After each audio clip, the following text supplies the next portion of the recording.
অনেকেই সচক্ষে দেখেছেন। আলহামদুলিল্লাহ, আমাদের বেশি দিন হয়নি, তাও বলতে বলতে প্রায় 8 বছর 9 বছর প্রায় চলে যাচ্ছে। তিনি আমাদের মাঝ থেকে চলে গেছেন। আল্লাহ তাআলা তাকে নিয়ে গেছেন।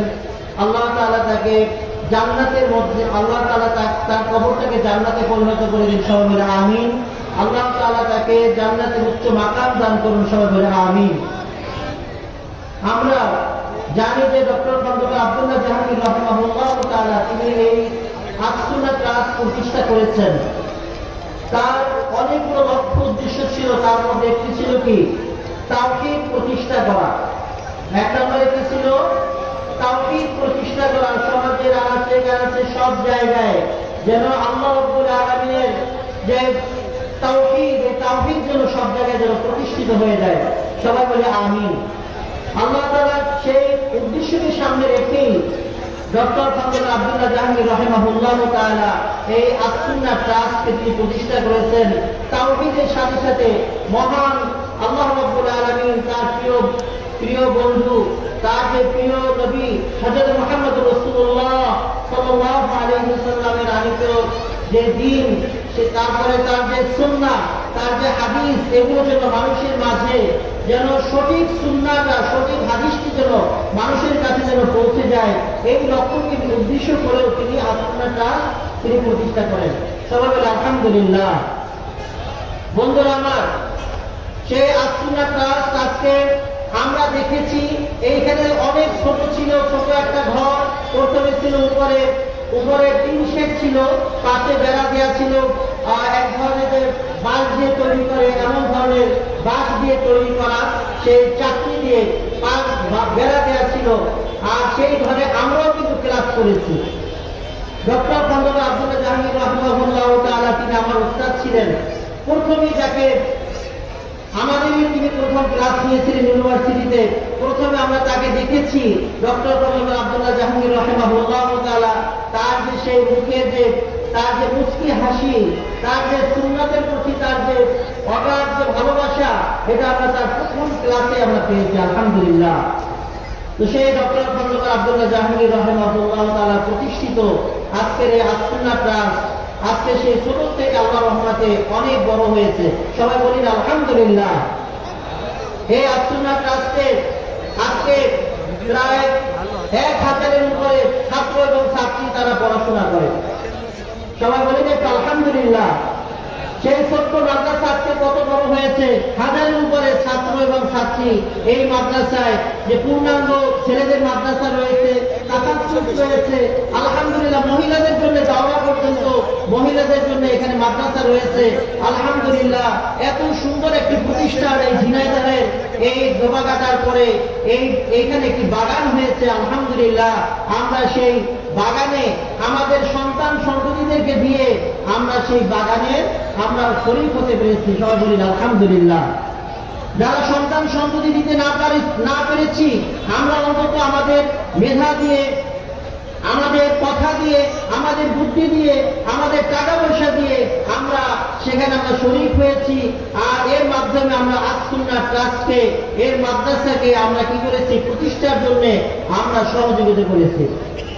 আমি উদাত্ত আহ্বান জানাবো, আপনারা একটু আগে দেখেছেন যে ছোট ছোট বাচ্চারা কত সুন্দরভাবে তারা আজকে প্রদর্শনী করলো।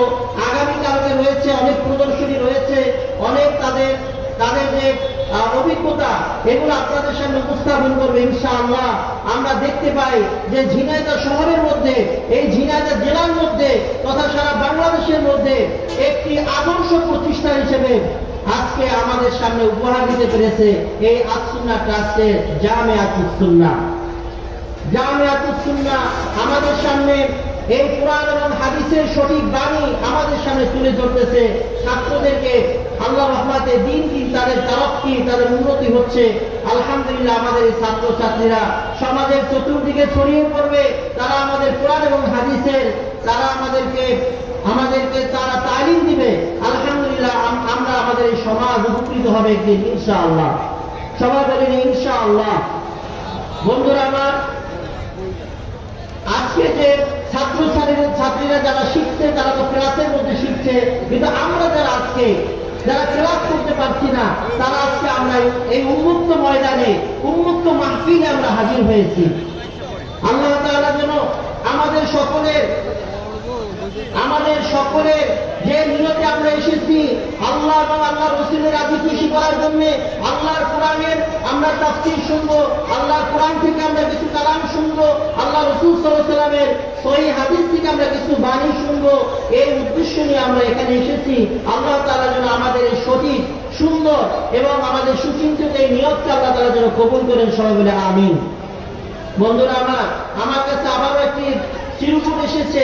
আমাদের ডান পাশে কিন্তু অনেক চেয়ার এখনো ফাঁকা রয়েছে, এখান থেকে মানুষ যাতায়াত করতে পারছে না। আমার সামনে যারা দাঁড়িয়ে আছেন, একটু আমি ভাইদেরকে আমি বিনীতভাবে অনুরোধ করছি, আপনারা একটু ডান দিকে একটু চলে আসেন। 3000 চেয়ার আল্লাহর রহমতে দেওয়া হয়েছে। আলহামদুলিল্লাহ, পরিবেশ অনেক সুন্দর, এত সুন্দর একটা সামিয়ানা দেওয়া হয়েছে, এত সুন্দর পরিবেশ তৈরি করা হয়েছে। আমরা ওখানে দাঁড়িয়ে যদি আমাদের পথ চলাকে আমরা যদি এখানে বাধাগ্রস্ত করি, তাহলে কিন্তু আজকের এই যে আমরা যে নিয়তে আজকে মাহফিলে এসেছি, আমরা কিন্তু একজন বাধাকারী হয়ে দাঁড়াবো। আমরা এই এত সুন্দর একটা আজকে দিনই আলোচনা, এত সুন্দর একটি মাহফিল, এটাকে আমরা কিন্তু আজকে বাধা সৃষ্টি করতেছি, ওখানে দাঁড়িয়ে মানুষদেরকে যেতে দিচ্ছি না। এটাকে আমাদের জন্য সওয়াব হবে না গুনাহ হবে? ভাই সবাই বলেন, এটাকে সওয়াব হবে না গুনাহ হবে? আমরা সওয়াবের জন্য এসেছি, আল্লাহ রাজি খুশির জন্য এসেছি, কিন্তু সেখানে যদি আমরা গুনাহ কামাই করে যদি চলে যাই, তাহলে এটাকে আমাদের জন্য ভালো হবে? ভালো হবে না। তো এই জন্য আমার বন্ধুদেরকে বলছি, ইনশাআল্লাহ আমরা সবাই একটু আস্তে আস্তে একটু চলে আসি। আমাদের ভলান্টিয়ার ভাইরা যারা আছেন, তাদেরকে একটু আস্তে আস্তে এদিকে নিয়ে আসুন, আমাদের এই জায়গাগুলো যেন পূরণ হয়ে যায়। পরবর্তীতে সাহেবরা আসবেন, তারা যেন সুন্দরভাবে যেন এখানে যেন মানুষজন আসতেছেন, তারা যেন সুন্দর একটা পরিবেশ যেন পায়। আল্লাহ তাআলা আমাদের সকলে কবুল করুন, সবাই বলে আমিন। যে কথা বলছিলাম বন্ধুরা, যে ডক্টর খন্দকার আব্দুল্লাহ জাহাঙ্গীর রাহিমাহুল্লাহ তাআলা তিনি যখন এই বাংলাদেশে এসেছেন, আসার পরে আমি দেখেছি তার আগে আমাদের সমাজের মানুষের মধ্যে শিরক এবং বিদআতের প্রচলন খুবই বেশি ছিল। ঠিক কিনা বলেন? আপনাদের কি মনে আছে? শিরক এবং বিদআতে পরিপূর্ণ ছিল আমাদের এই সমাজ, এই ঝিনাইদহ মানুষেরা, আমরাও যারা ছিলাম, আমরাও কিন্তু অনেকটা বিদআতের মধ্যে লিপ্ত ছিলাম, আমরা কিন্তু নিজেরাও জানতাম না। আমরা যেহেতু ধর্মপ্রাণ মানুষ, আমরা মনে করতাম যে ইবাদত করলেই, কিছু ভালো কাজ করলেই সেটাই মনে হয় যে এটাই ভালো হবে, এটাই আল্লাহর কাছে কবুলিয়াত হবে মনে হয় যেন। এটা ভেবে আমরা আমাদের ভালো কাজকে আমরা করে যাচ্ছিলাম, কিন্তু আমরা নিজেরাও জানতাম না যে ভালো কাজের পিছনে যে আমাদের এই কাজগুলো যে বেদাত হয়ে যাচ্ছে, আমাদের এই কাজগুলো যে শিরক হয়ে যাচ্ছে, এগুলো আসলে আমরা নিজেরাও বুঝতাম না। ডক্টর খন্দকার আব্দুল্লাহ জাহাঙ্গীর রাহিমাহুল্লাহ তাআলা তিনি যখন আমাদের মাঝে আসলেন, তিনি আমাদের কাছে যখন তার যে জ্ঞানগুলো, তার যে ইলম, কোরআন এবং হাদিসের কথাগুলো তিনি যখন আমাদের সামনে আস্তে আস্তে যখন তিনি আমাদের সামনে প্রচার করতে শুরু করলেন, তখন আমাদের ভুলগুলো কিন্তু ভেঙে গেল। আমাদের ভুলগুলো ভেঙে গেল, যে আমরা মনে করতাম যে এই ধরনের একটা আনুষ্ঠানিকভাবে কিছু দোয়া দরুদ এগুলো করে যদি আমরা করি, আমরা একটা নির্দিষ্ট নিয়মের মধ্যে যদি করি, তাহলে মনে হয় আমরা অনেক সওয়াব অর্জন করতে পারবো। কিন্তু দেখলাম যে না, যদি আল্লাহ রাসূল এবং আল্লাহ রাসূল সাল্লাল্লাহু আলাইহি ওয়াসাল্লাম, মহান আল্লাহ তাআলা যা বলেছেন, আল্লাহ রাসূল সাল্লাল্লাহু আলাইহি ওয়াসাল্লাম যে পদ্ধতি যেভাবে তিনি শিখিয়ে দিয়েছেন, এর বাইরে যত ভালো আমলই হোক না কেন, এই আমলের কোনো মূল্য নাই। ঠিক কিনা বলেন? এই আমলের কোনো মূল্য আছে? এই আমলের কোনো মূল্য নাই। এই আমল শুধু আমরা কষ্টই করতে পারবো, কিন্তু এর দ্বারা আমরা কোনো সওয়াব হাসিল করতে পারবো না। সেইভাবে তিনি যখন আমাদেরকে বুঝালেন, তখন আমরা বুঝতে পারলাম যে না, এইভাবে আমল নয়, আমলটা হবে কিভাবে? আল্লাহ এবং আল্লাহ রাসূল সাল্লাল্লাহু আলাইহি ওয়াসাল্লাম, মহান আল্লাহ তাআলা কোরআনে যেভাবে বলেছেন, আল্লাহ রাসূল সাল্লাল্লাহু আলাইহি ওয়াসাল্লাম হাদিসের মধ্যে যেভাবে বলেছেন, তার সাহাবায়ে কেরাম রাদিয়াল্লাহু তাআলা আনহুম এটা ব্যাখ্যা আমাদের মাঝে যেভাবে দিয়েছেন, এইটার অনুযায়ী যদি আমরা আমল করি, তাহলে একমাত্র আমরা কবরে কি পাবো? আমরা পরকালে আমরা নাজাত পাবো। আলহামদুলিল্লাহ, আলহামদুলিল্লাহ, আমাদের সমাজকে পরিবর্তনের ক্ষেত্রে এই ঝিনাইদহবাসী শুধু নয়, আমাদের বাংলাদেশ এবং সারা বিশ্বে যত বাংলা ভাষাভাষী প্রবাসী মুসলমান যারা রয়েছেন তারাও আল্লাহ রহমতে এই ডক্টর খন্দকার আব্দুল্লাহ জাহাঙ্গীর রাহিমাহুল্লাহ তাআলা স্পিচের মাধ্যমে তারাও কি করতে পারলেন, তারাও নিজেদের আমলগুলোকে তারা ঠিক করতে পারলেন। সবাই সুবহানাল্লাহ, সবাই একটু বলি না ভাই সুবহানাল্লাহ। ডক্টর খন্দকার আব্দুল্লাহ জাহাঙ্গীর রাহিমাহুল্লাহ তাআলা ছিলেন আমাদের জন্য নিয়ামত। আল্লাহ তাআলা তার যে এই অল্প বয়স অর্থাৎ যতদিন আল্লাহ তাআলা তাকে দুনিয়ায় বাঁচিয়ে রেখেছেন তিনি কিন্তু বেশি সময়টা কিন্তু তিনি পাননি। অর্থাৎ আল্লাহ তাআলা যতটুকু তিনি সময় পেয়েছেন এই সময়ের মধ্যে লেখাপড়া করে তারপরে যতটুকু প্রায় 18 থেকে 19 বছর বা 17 থেকে 18 বছর হয়তো তিনি লেখালেখি ওয়াজ মাহফিল বিভিন্ন জায়গায় এই 17 থেকে 18 বছরের মধ্যে তিনি এত খিদমত করেছেন, তাদের অল্প হায়াতে আল্লাহ তাআলা তাকে অনেক বড় বারাকা দান করেছেন। সবাই সুবহানাল্লাহ।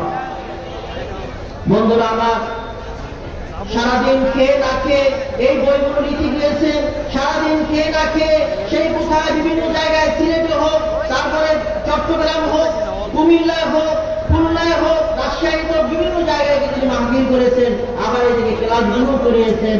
আলহামদুলিল্লাহ তিনি বই লিখেছেন, সারাক্ষণ তিনি বইগুলো নিজের হাতে টাইপ করতেন এত কষ্ট করে, তারপরে তিনি এই বইগুলো লিখেছেন। আল্লাহু আকবার। আমরা আল্লাহর কাছে দোয়া করি আল্লাহ তাআলা যেন এর বিনিময়ে যেন আল্লাহ তাআলা তাকে উত্তম জাযা যেন দান করেন। সবাই বলে আমিন। আর আমাদের উচিত কি হবে ভাই? আমাদের উচিত কি হবে? এই বইগুলো যে তিনি কষ্ট করে লিখে গেছেন এই বইগুলো আমরা একটু সংগ্রহ করে আমরা যদি প্রতিদিন 1 পৃষ্ঠা 2 পৃষ্ঠা করে যদি আমরা পড়ি তাহলে এর দ্বারা কি আমরা উপকৃত হতে পারবো না ভাই? আমরা এর মাধ্যমে এই ধারার লেখা আমরা কিন্তু সাধারণত বাজারে পাই না। তার যে গবেষণা ধর্মী এবং মানুষের কাছে সহজ করে তিনি যেভাবে লিখে গিয়েছেন আলহামদুলিল্লাহ এটা একটা ব্যতিক্রম। এই ব্যতিক্রম ধর্মী গবেষণা ধর্মী এই কিতাবগুলো আর বাজারে সাধারণত পাওয়া যায় না।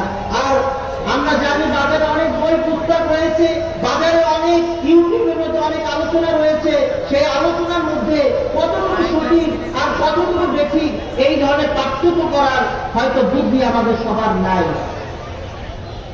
ডক্টর খন্দকার আব্দুল্লাহ জাহাঙ্গীর রাহিমাহুল্লাহ তাআলা আর যখন তিনি আসলেন আমাদের কাছে, যখন তিনি কোরআনের আয়াত যখন তিনি তর্জমা করেছেন এবং ব্যাখ্যা করেছেন, আমরা দেখতে পাচ্ছি আমরা যে কোরআনের আয়াত বুঝে আমরা যেভাবে ব্যাখ্যা করতাম ডক্টর খন্দকার আব্দুল্লাহ জাহাঙ্গীর রাহিমাহুল্লাহ তাআলা ওনার ব্যাখ্যা যখন শুনেছি তখন আমাদের ভুলগুলো ভেঙে গেছে। হায় হায়, এই আয়াতের দ্বারা এতদিন আমরা কি ব্যাখ্যা করেছি, আমরা কি বুঝেছি, সঠিক যে জ্ঞান সঠিক যে বক্তব্য এটা পাওয়া কিন্তু বিরল। তো আল্লাহ রহমতে ডক্টর খন্দকার আব্দুল্লাহ জাহাঙ্গীর রাহিমাহুল্লাহ তাআলা তার যে লেখনী তার যে বক্তব্য আমরা আশা করছি আল্লাহ তাআলা এর মাধ্যমে সঠিক জ্ঞান আমাদের সামনে হয়তো তিনি দিয়েছেন। আলহামদুলিল্লাহ আমরা এই সঠিক কথাগুলো সঠিক লেখাগুলো আমরা আমাদের জীবনে বাস্তবায়ন করার চেষ্টা করবো। সবাই মিলে আমিন। আপনারা কি সবাই রাজি আছেন? আপনারা কি রাজি আছেন? আপনারা সবাই প্রথমে আমরা মুমিন হিসেবে আমাদের উচিত হবে আমাদের পবিত্র কোরআনের একটা পবিত্র কোরআন আমাদের প্রত্যেকের ঘরে যত থাকে এটা আমাদের নিশ্চিত করা, ঠিক কিনা বলেন? আমাদের প্রত্যেকের বাসায় কি কোরআন আছে ভাইরা? আমাদের প্রত্যেকের বাসায় কি কোরআন আছে?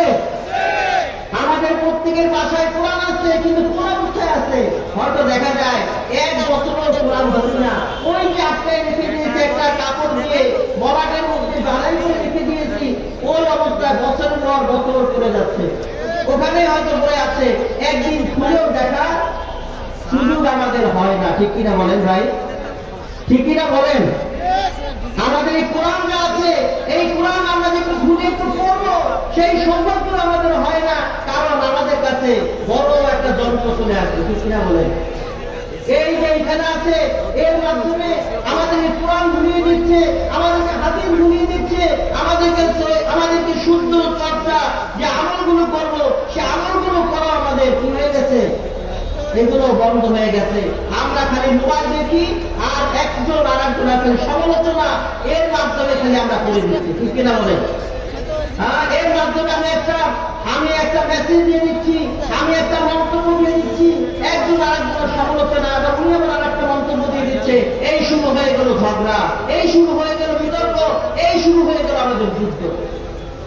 আমাদের মেসেজের যুদ্ধ, আমাদের এই যে মোবাইলের যুদ্ধ, এটা শুরু হয়ে গেল। কিন্তু আমি কতটুকু আমল করতে পারলাম সেই দিকে কিন্তু ভাইরা আমাদের মধ্যেও খেয়াল দেয়। আমরা আগে দেখেছি, আমরা আগে অনেক সময় একটু কোরআন পড়তে পারতাম, একটু হাদিস পড়তে পারতাম, এখন মোবাইলে এসব করি। এখন এই সময়টা আমরা মোবাইলের মধ্যে দিয়েছি, কিন্তু আমরা বেশি কিছু অর্জন করতে পারছি না। সময় আমরা অনেক দেই, অনেক ভালো কথাও শুনি, শোনার পরে ওই যে এক কান দিয়ে শুনি, আর তারপরে যখন মোবাইল আবার আর এক জায়গায় যায় আবার ওইটা করে থাকি। এই তারপরে ভালো যে আমল কোরআন করার যে সুযোগ, এটা আমাদের মোটেও হচ্ছে না। বন্ধুরা আমার, আজকের এই অপসংস্কৃতির এই যুগে আমি আপনাদেরকে বিনীতভাবে অনুরোধ করবো, আমরা ইনশাআল্লাহ আমরা এই মোবাইল আমাদের জন্য এটাও ঠিক আছে, আমরা শুধুমাত্র আমাদের কমিউনিকেশনের জন্য, আমাদের কথোপকথনের জন্য যতটুকু প্রয়োজন, যতটুকু না করতেই নয়, আমরা সেইভাবে এটাকে রেখে আমরা বাকিদের সময় আমরা একটু কোরআন হাদিস, সঠিক কোরআন এবং হাদিস চর্চা করার আমরা একটু সময় দেই, আমরা একটু আমলের প্রতি আমরা একটু সময় দিই। বন্ধুদেরকে আমি আবারও বিনীতভাবে অনুরোধ করবো, এই প্রত্যেকের ঘরে যে কোরআন আছে, এই কোরআনটা শুধুভাবে রেখে দিয়ে নয়, আমরা যেন প্রত্যেক দিন আমরা একটা সূরা হলেও বা একটা পৃষ্ঠা হলেও যেন আমরা তেলাওয়াত করি। কি আমরা রাজি আছি সবাই? আমরা পবিত্র কোরআনের এক পৃষ্ঠা অথবা এক পাতা বা একটা পৃষ্ঠা যেন আমরা পড়ি। কি আমরা সবাই রাজি আছি? যদি আমরা নাও পারি এক পৃষ্ঠা পড়তে, অন্তত আমরা যেন একটি আয়াত যেন আমরা তেলাওয়াত করি। ঠিক রাজি আছেন? আমরা সবাই রাজি আছি? প্রত্যেক দিন একটি আয়াত হলেও যেন আমরা তেলাওয়াত করে তারপরে আমরা ঘুমাই। এমন কোন দিন যেন নাই, দিন যেন না যায় যেই দিনটা আমরা আল্লাহর সাথে কথোপকথন না হয়ে তারপরে আমি কি করে ঘুমাইছি, এমন দিন যেন আমার না আসে। আমি প্রত্যেকটা দিন আমি কি করবো, কমপক্ষে একটি আয়াত হলে আমি তেলাওয়াত করবো। অবশ্যই আমি বেশি তেলাওয়াত করার চেষ্টা করবো। যতটুকু সময় আমার সময় আছে, আমি ভাগ পেলে আমি কোরআন তেলাওয়াত করবো এবং এটা বুঝে পড়ার চেষ্টা করবো। আমরা যদি পারি অন্তত বুঝে পড়ার চেষ্টা করবো, কারণ বুঝে যদি আমরা কোরআন না করি, আমরা যদি কোরআন করি অবশ্যই আল্লাহ তাআলা আমাদেরকে সওয়াব দিবেন, কিন্তু বুঝে পড়লে আমরা যে সওয়াবটা পাবো, অন্তরে যে প্রতিক্রিয়া আসবে, আমার আমলের যে আমার তারাক্কি হবে, এইটা কিন্তু শুধু করে গেলে কিন্তু আমার এই আমলের তারাক্কিটা হবে না। এই জন্যই ভাইরা আমরা কোরআন তেলাওয়াত করব, সাথে সাথে আমরা যদি একটু চেষ্টা করি, আমরা প্রতিদিন যদি পারি একটা করে হাদিস যদি আমরা একটু আরবিতে না পারি অন্তত বাংলায় যদি পড়ি, তাও তো আমাদের জীবনে অনেক উপকার হবে। বুঝছি না বলো? একটা হাদিস এখন এই মোবাইলের মধ্যেই পাওয়া যায়।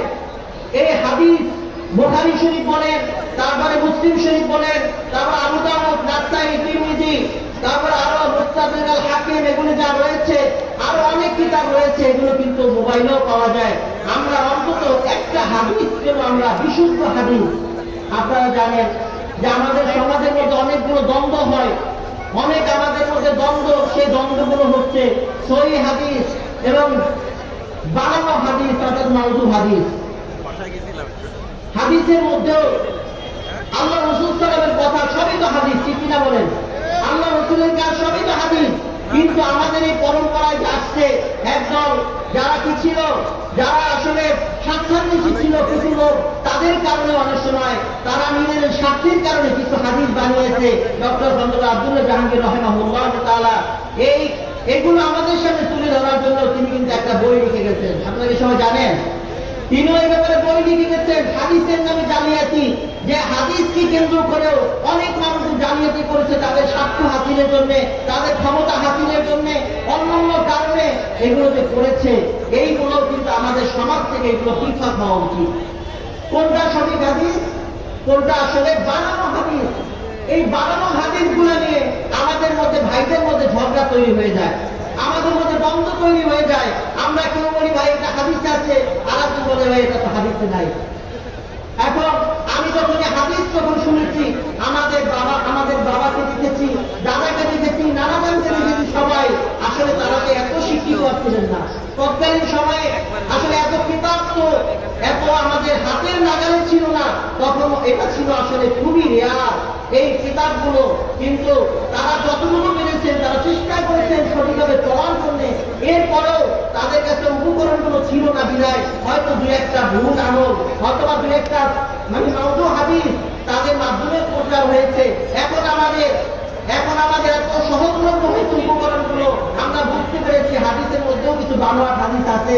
এখন যদি আমরা আমাদের বাচ্চাদের করে গেছে তার ভুলটা বোঝার পরেও যদি আমরা সেটাকে যদি একদম আঁকড়ে ধরে থাকি, ভাই এর মাধ্যমে আপনি আমি কেউ কি আল্লাহর কাছে মাপ পাবো? বলেন, কেউ কি মাপ পাবো? কেউ আমরা কিন্তু মাপ পাবো না। কারণ আগের যুগে আমরা যখন চিকিৎসা যখন দেখেছি তখন এক ধরনের চিকিৎসা ছিল, ঠিক কিনা বলেন? এক ধরনের চিকিৎসা ছিল না। তখন হয়তো গাছের লতা পাতা দিয়েও কিন্তু ঔষধ বানাতো, এটাকে বেটে আমাদেরকে খাওয়াই দিত। কিন্তু এখন কি সেই সিস্টেম আছে? নাই। অনেক উন্নত হয়েছে, তার মধ্যে তারা গবেষণা করে দেখেছে এই এই এই সিস্টেমে যদি ঔষধ সেবন করা হয় বা এইগুলো যদি আমরা যদি এই লক্ষণের কারণে আমরা সেবন করি তাহলে একটু উপকার হবে, আর এইটা যদি না করি তাহলে কি হবে? তাহলে আমাদের অপকার হবে। এখন এটা জানার পরেও যদি আমরা সেই বাচ্চাটা খেয়ে গেছে, বাচ্চাটা এই ধরনের চিকিৎসা নিয়ে গেছে, এইটাকে আমাদের আঁকড়ে ধরে যদি আমরা এখনো চলি, তাহলে আমরা কি বুদ্ধিমানের কাজ করবো? ভাই বলেন, আমরা কি বুদ্ধিমানের কাজ করবো? বুদ্ধিমানের কাজ করবো না। এখন ডাক্তারের কাছে গেলে আধুনিক যে চিকিৎসা, আমরা কিন্তু সবাই ওই চিকিৎসা নেওয়ার জন্য আমরা চেষ্টা করবো, ঠিক কিনা বলেন? বন্ধুরা আমার, এখন বর্তমানেও আমাদের সমাজে অনেক কিছু কিতাব, যেটা সহিহ কিতাব মহান আল্লাহ রাসূল সাল্লাল্লাহু আলাইহি ওয়াসাল্লামের পর থেকে সাহাবায়ে কিরাম রাদিয়াল্লাহু তাআলা আনহুম, তারপর থেকে ওলামাদের একটা বিশেষ দল, তারা কিন্তু মানুষের কাছে হাদিসটা যেন সহিহ পৌঁছায়, সুন্নাহটা যেন সহিহ পৌঁছায়, এই জন্য তারা দিন রাত পরিশ্রম করে তারা সহিহ হাদিস, মাউযু হাদিস এইগুলো আলাদা আলাদা করে তারা রচনা করে গেছেন, আমাদের সামনে উপহার দিয়ে গেছেন। সবাই আলহামদুলিল্লাহ, আলহামদুলিল্লাহ। তারা ক্রস এক্সামিনের মাধ্যমে তারা দেখিয়ে গেছেন যে এই হাদিসটা সহিহ, এই হাদিসটা আসলে সহিহ নয়। তো বন্ধুরা, আমাদেরকে সহিহ হাদিসগুলো আমাদের মানতে হবে। আমরা আল্লাহ রাসূল সাল্লাল্লাহু আলাইহি ওয়াসাল্লামের এই সহিহ হাদিসের মাধ্যমে যেগুলো আমরা পাবো, আমরা সেই সুন্নাতগুলি আমরা আমাদের নিজেদের জীবনে আমরা ধারণ করবো। সবাই রাজি আছি তো ভাই? সবাই রাজি আছি? আমরা সহিহ আমল করতে চাই সবাই? সবাই বলে আমিন। আল্লাহ তাআলা আমাদের সকলকে কবুল করুন, সবাই বলে আমিন। বন্ধুরা আমার, আমাদের সমাজে আরেকটি সমস্যা, আমাদের সমাজে শিরকের প্রচুর পরিমাণে আমাদের সমাজে মানুষের রন্ধে রন্ধে পৌঁছে গেছে। আমরা শিরক করি, আমাদের মাঝে অনেক, আমাদের বিভিন্ন সমাজের বিভিন্ন জায়গায় এই মাজারকে কেন্দ্র করে আমাদের কিছু কিছু লোক এমন শিরকে লিপ্ত হয়ে যায় যে আমরা আসলে মুশরিকের পর্যায়ে পৌঁছে গেছি। বন্ধুরা আমার, আমাদের কাজ হবে সেই বন্ধুদেরকে ভালোবেসে তাদেরকে ভালোভাবে কোরআন এবং হাদিসের তথ্য দিয়ে তাদের ভুল ভাঙিয়ে তাদেরকে আসলে শিরকের কার্যক্রম থেকে তাদেরকে ফিরিয়ে নিয়ে আসা। আমাদেরকে উত্তম ভাবে, উত্তম কথার মাধ্যমে, উত্তম তর্কের মাধ্যমে তাদেরকে বুঝিয়ে আনাটাই হবে কিন্তু আমাদের বুদ্ধিমানের কাজ, ঠিক কিনা বলেন? নাকি যায় করা পিটাই করা মাইনে ধরবো তারপরে শেষ, এইটাই কোনো লাভ হবে ভাই? এটাই কোনো লাভ হবে না, ভাইরা। ডক্টর ফজলুল আব্দুল্লাহ জাহাঙ্গীর রাহমাহুল্লাহ তাআলা তার আলোচনায় বলতেন যে ভাইরা, আপনারা যখন এনজিও, আমরা দেখেছি আমাদের সমাজে কিছু কিছু আছে না, এনজিও আছে না, এনজিও আছে কিনা বলেন? এনজিও আছে আমাদের সমাজে, অনেক এনজিও আছে, অনেক গ্রুপ রয়েছে। তারা তাদের এনজিওতে ঢুকানোর জন্য, আপনাকে সুদে কারবার করার জন্য অথবা তার এখন ক্লায়েন্ট হওয়ার জন্য তারা কি করে আপনার কাছে গিয়ে আস্তে গিয়ে এমন ভাবে উত্তম ভাবে কথা বলে যে আস্তে আস্তে আপনি কিন্তু তার প্রতি হয়ে যান, আকৃষ্ট হয়ে যান। আপনি প্রথমে তাকে একটা রাগ করবেন, একটা বকা দিবেন, এই ভাই যাও তো, আমার কাছ থেকে সরে যাও, কিন্তু দেখবেন সেই ভাই কিন্তু আপনাকে কোনো রাগ করবে না। এরপরে কি করবে? আবার আপনার কাছে যাবে, আবার সুন্দর করে বুঝাবে, ভাই অন্য নামে একটু বুঝাবে। যদি আপনি তারপরেও যদি রাগ করেন, সে কিন্তু রাগ হবে না, সে কিন্তু মনে কষ্ট নেবে না। তারপরে কি করবে? সে আবার যদি চেষ্টা করবে আপনাকে কনভিন্স করার জন্য, আপনাকে বোঝানোর জন্য, আপনাকে তার দলে নেওয়ার জন্য, আপনার ক্লায়েন্ট, আপনি যেন ক্লায়েন্ট হয় সেই জন্য। কারণ কি? কারণ কি? কারণ হচ্ছে যদি ওই লোকটা রেগে যায়, আপনি রেগে গেছেন আর ওই লোক যদি রেগে যায়, তাহলে কিন্তু তার ব্যবসা হবে না। তাদের ব্যবসা হবে, কারণ আপনাকে যদি সে যদি তার দলে যদি ভিড়াতে পারে, তাকে যদি আপনাকে যদি ক্লাইম করতে পারে, তাহলে দেখা যাবে তার কি হবে, তার চাকরিটা বাঁচবে। এই কারণে সে কিছু টাকা পয়সা ইনকাম করবে। আর তা যদি না হয়, তাহলে কিন্তু তার চাকরিও থাকবে না, টাকা পয়সা ইনকাম করতে পারবে না। এই জন্য দেখবেন যতই আপনি লাঠি দেন, যতই আপনি তাকে খারাপ করেন, কিন্তু সে ভালোভাবে আপনার কাছে এসবে। তারপরে কিন্তু আপনাকে এক সময়ে আপনাকে কি করবে, তার দলে নিয়ে তার একজন ভালো ক্লায়েন্ট আপনাকে কিন্তু করে ফেলবে।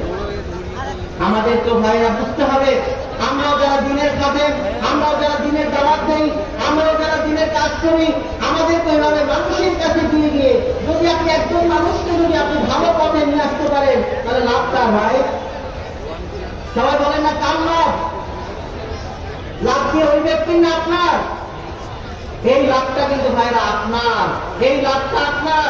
ওই লোকটা যতক্ষণ পর্যন্ত আপনার কথার কারণে সে যত ভালো আমল করবে, তার স্বভাবগুলো আপনার আমল নামায় আল্লাহ তাআলা লিখে দেবেন। সবাই সুবহানাল্লাহ, সবাই বলে দেবে সুবহানাল্লাহ। এই কারণে কি ওই ভাইয়ের কোনো আমল, ওই ভাইয়ের কোনো স্বভাব, তার কি কোনো টাকা যাবে? তার কি আমল নামা থেকে কোনো স্বভাব টাকা যাবে? কোনো সওয়াব টাকা যাবে না, বরং উনিও যে সওয়াব পাবে আল্লাহর রহমতে, আপনিও কিন্তু সেই সওয়াবের ভাগীদার আপনিও হবেন। সুবহানাল্লাহ। এই জন্য বন্ধুরা, আমরাও কি করবো, আমরা যারা দিনের দাওয়াত দিই, আমরা প্রত্যেকেই কিন্তু এখন একজন দিনের যাই। আমাদের মোবাইল আসার কারণে আমরাও কিন্তু একটা কমেন্ট করি, আমরা একটা কথা লিখে দেই, এখানে একটা ভালো কথা যদি আমি তুলে ধরি, তাহলে এর মাধ্যমেও কিন্তু আপনি আমি সওয়াব পেতে পারি। ঠিক কিনা বলেন? তো ভাইরা, আমি আপনাদেরকে বিনীতভাবে অনুরোধ করবো, আমাদের এখন দিনের দাওয়াত দেওয়ার অনেক সুযোগ হয়েছে। আলহামদুলিল্লাহ, এটা আল্লাহ তাআলার একটা নিয়ামত। মানুষ কথা বলতে পারছে, দিনের কথা সুন্দরভাবে বলতে পারছে। আল্লাহর রহমতে এমন একটা সময় ছিল, আর বিশ্বের মধ্যে এমন সময় ছিল যেখানে কিন্তু তারা কোনো কথা বলতে পারত না, দিনের কথা বলতে পারত না। একটা টাকা মানুষ আল্লাহর পথে দান করবে, সে দান করতে গেলেও তারা কিন্তু সঠিকভাবে দান করতে পারতো না, সেখানেও কিন্তু তাদের বাধা আসতো। আলহামদুলিল্লাহ, আমাদের জন্য নিয়ামত শুরু। আমরা এখন অনেকটা সেখান থেকে আমরা কাটিয়ে উঠতে পেরেছি, আমাদের জন্য আল্লাহ সুযোগ করে দিয়েছেন। আলহামদুলিল্লাহ, আমরা এখন সুন্দরভাবে মানুষের কাছে কথা বলতে পারি, মানুষেরা সুন্দরভাবে থাকতে পারতেছে। আলহামদুলিল্লাহ, এজন্য আমাদের এখন সুযোগ এসেছে, আমরা কোরআন এবং হাদিসকে আমরা মানুষের সামনে তুলে যাব। সবাই রাজি আছি ইনশাআল্লাহ? আমরা কোরআনের বাণী, আল্লাহ রাব্বুল আলামিনের বাণী আমরা মানুষের কাছে সুন্দরভাবে তুলে ধরবো, উত্তমভাবে আমরা তুলে ধরবো। আল্লাহ তাআলা আমাদের সকলকে তৌফিক দান করুন, আমিন। বন্ধুরা আমার, আল্লাহ রাব্বুল আলামিন বলেছেন, বিসমিল্লাহির রহমানির রহিম, ওয়া'বুদুল্লাহা ওয়া লা তুশরিকু বিহি শাইআন ওয়া বিল ওয়ালিদাইনি ইহসানা। আল্লাহ তাআলা পবিত্র কোরআনের সূরা নিসা 36 নং আয়াতে আল্লাহ তাআলা বলেছেন, বন্ধুরা আমার বারবার আমাকে বলা হচ্ছে যে আসলে জায়গায় সংকলন হচ্ছে না, আমাদের মাঝে যদি একটু জায়গা থাকে, ফাঁকা থাকে, আমরা আমাদের ভাইদেরকে একটু বসতে সহযোগিতা করি। আমার ভাইরা দাঁড়িয়ে আছে, কষ্ট করতেছে, আমরা যদি তাদেরকে আমরা একটু চেপে বসি, একটু চেপে চেপে যদি বসি, আমরা যদি একজন ভাইকেও যদি বসতে দেই, এই ভাই যদি এই বসার কারণে সে যদি এখান থেকে একটা আমল যদি শিখে যায়, এইটা যদি সে করে, ভাই আপনি কি সওয়াব পাবেন না?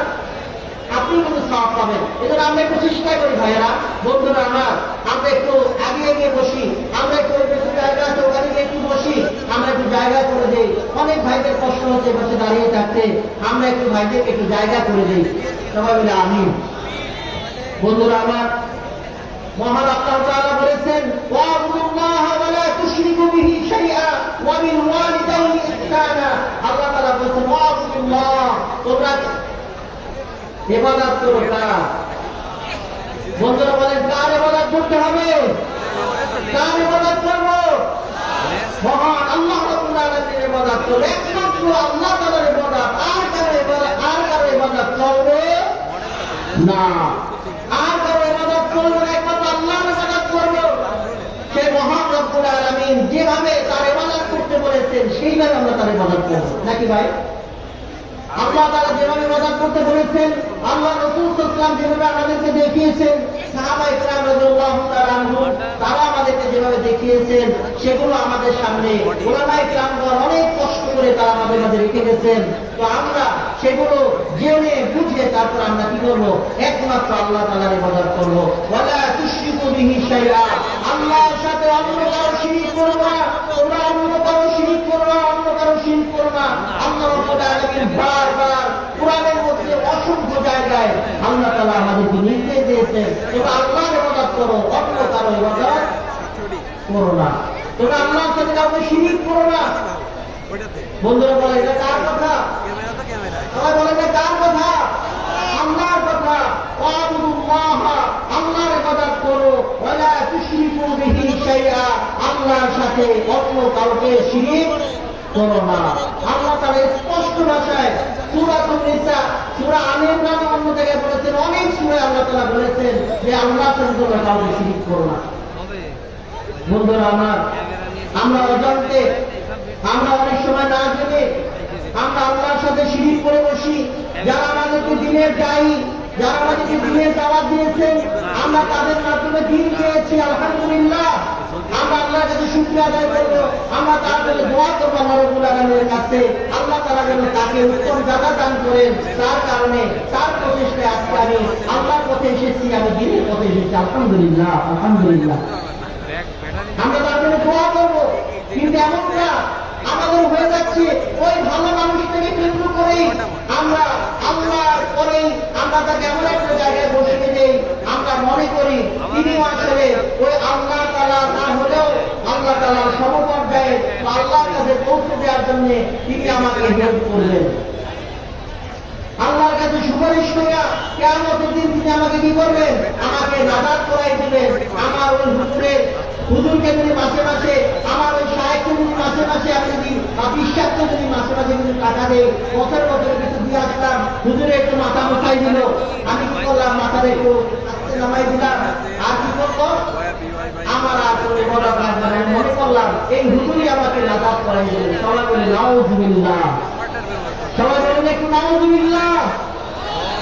আমি যদি আমল না করি, আমি যদি ইবাদত না করি, আল্লাহ এবং আল্লাহর রাসূল যেভাবে আমাদেরকে শিখিয়েছেন, তাহলে কি আমি কিয়ামতের দিন নাজাত পাবো ভাইরা? আমি কি নাজাত পাবো? কোন শায়েখ, কোন পীর, কোন বুজুর্গ তারা কি আমাকে নাজাত দিতে পারবেন? তারা পারবেন না। যদিও বা সুপারিশ করবেন, সেটা কার? আল্লাহ রাব্বুল আলামিনের হুকুমে তারা সুপারিশ করবেন। আল্লাহু আকবার। তারা শাফাআত করবেন, আলেম ওলামা শহীদ তারাও শাফাআত করবেন।